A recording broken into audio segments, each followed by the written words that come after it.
प्यारे दोस्तों, अल्टीमेट ज्ञान में आपका हार्दिक स्वागत है। जय माता दी। दोस्तों, आज के युग में ऐसा कोई व्यक्ति नहीं मिलेगा जिसको कोई दुख ना हो। दोस्तों, दुख के बारे में हम व्याख्या करें तो अधिकांश दुख हम स्वयं पैदा करते हैं, और जब हम दुख स्वयं पैदा करते हैं हमारे ही किए हुए कृत्यों के द्वारा, उसके बाद क्या होता है कि कभी भी कोई वस्तु अकेली नहीं चलती। ये बात हम बार बार आपको बताते हैं। तो मेजोरिटी के लिए, यानी अपना संगठन बनाने के लिए, फिर दूसरे दुख भी साथ आने लग जाते हैं। अब किस प्रकार से ये दुख दूर हो, क्या इन दुखों से निजात पाई जा सकती है, या बार बार में इन दुखों को सहन करना ही पड़ता है, इसी पर हम आपको एक दृष्टांत के द्वारा आपके लिए महत्वपूर्ण बात बताने वाले हैं। दोस्तों, एक वृद्ध व्यक्ति पूजा पाठ में यानी भगवान में बहुत रुचि रखता था। अपने जीवन में वह ईश्वर के अलावा किसी को नहीं समझता था। हालांकि वह गृहस्थी था, उसके 2 बच्चे भी थे और उनकी शादी भी की, उनको पोते भी हो गए अपने। लेकिन उसके बाद हुआ क्या कि वो धीरे धीरे करके वृद्ध हुआ तो चलने फिरने में असहाय हो गया। अब वह अपने बच्चों को बाहर जब शौच जाने के लिए कभी जरूरत महसूस करता तो बच्चों को आवाज लगा लिया करता था। शुरू शुरू में तो उनके बच्चे उन्हें बाहर ले जाते थे, लेकिन धीरे धीरे करके उसकी आवाज पर उन्होंने ध्यान देना बंद कर दिया। हुआ यह दोस्तों कि उन्हें दिखाई भी अब कम देने लग गया, और उन्हें इतनी परेशानियों का सामना करना पड़ा कि वह इस संसार को ही एक व्यर्थ की बात मानने लग गया। अब उसका पूजा पाठ तो छूट गया था, उससे हो नहीं पाता था, लेकिन भगवान में आस्था उसकी बराबर की रहती थी। अपनी परेशानियों को किसी के पास व्यक्त भी नहीं कर सकता था, पर बस वह भगवान को याद जरूर कर लिया करता था कि हे प्रभु, मेरे साथ ये हो क्या रहा है, मैं आपकी इतना पूजा पाठ करता हूँ। दोस्तों, इसी प्रकार आप भी सोचते होंगे कि हम इतनी पूजा पाठ करते हैं, उसके बावजूद भी दुखी रहते हैं। कभी ये दुख, कभी वह दुख, कोई छोटा मोटा दुख और बड़ा दुख आता ही रहता है।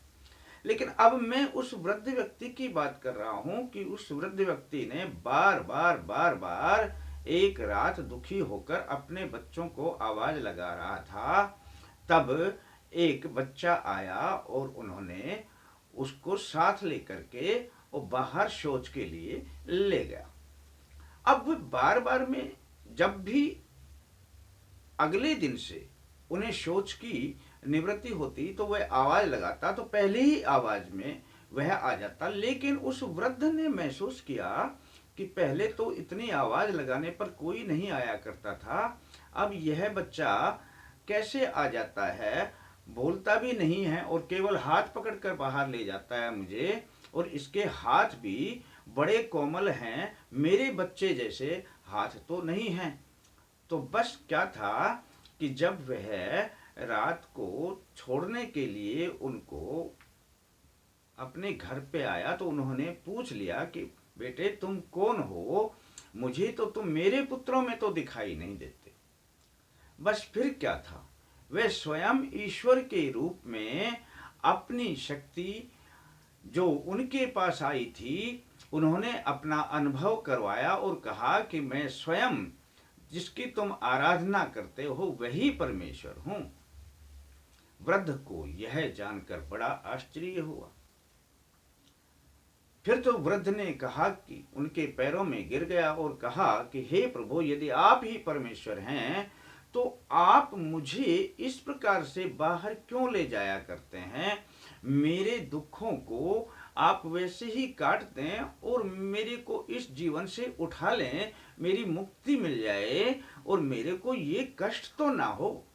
और फिर आप भी मेरे लिए कष्ट उठा रहे हैं, बार बार में आ रहे हैं। तब प्रभु ने कहा कि तू नहीं समझ पाएगा। यदि मैं तेरे को इस वक्त उठा लेता हूं तो तेरे किए हुए जो पहले के कर्म हैं उनसे निवृत्ति नहीं मिलेगी, और वो इस जन्म में नहीं तो अगले जन्म में तुम्हें भुगतने पड़ेंगे। इसलिए मैं चाहता हूं कि इसी जन्म में तुम उसे भुगत लो और मैं अपने द्वारा ही तुम्हारे प्रारब्ध को कटवा दूं। अन्यथा यदि तुम्हें इस वक्त मैं मुक्ति दे दूं तो ये तुम्हारे पीछे के किए हुए कर्म बकाया रह जाएंगे, अगले जन्म में, उससे अगले जन्म में, उससे अगले जन्म में आपको भुगतने अवश्य पड़ेंगे। तो बस फिर क्या था दोस्तों, उस वृद्ध व्यक्ति ने अपने प्रभु के पैर पकड़ लिए और उन्होंने कहा, जैसी प्रभु आपकी मर्जी। दोस्तों हर इंसान के साथ यही होता है कि वह कहता है कि मैं पूजा पाठ करता हूँ, भगवान को मानता हूँ, अपनी देवी को मानता हूँ, देव को मानता हूँ, लेकिन मेरे कष्ट दूर नहीं हो रहे। दोस्तों उनका पुण्य तो उसी प्रकार से मिलेगा जिस प्रकार वृद्ध व्यक्ति ने जो पुण्य किया उसके लिए स्वयं साक्षात भगवान आ गए उनकी सहायता करने के लिए, लेकिन उनकी जो प्रारब्ध के कष्ट थे उनको भुगतने के लिए भगवान भी विवश थे।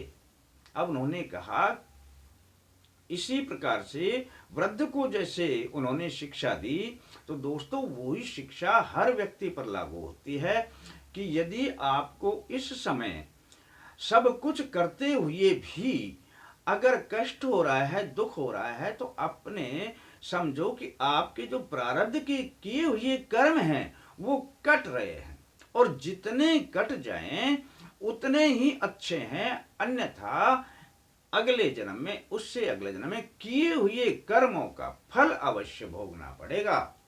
तो दोस्तों बस अपने पूजा पाठ में और अपने देव में, जो भी आपको अपना इष्ट देव है जिसमें मन लगता है, अपनी रुचि बनाकर उनकी पूजा करें, उनमें ध्यान लगाएं, उनकी सेवा करें, उसी से आपको पूर्ण फल प्राप्त होगा और दुखों से ना घबराएं। कैसा लगता है दोस्तों आपको अपना यह प्रोग्राम? यदि आपको पसंद आता है तो इसे सब्सक्राइब करना ना भूलें। फिर मिलेंगे दोस्तों अगले अंक के साथ, तब तक के लिए धन्यवाद।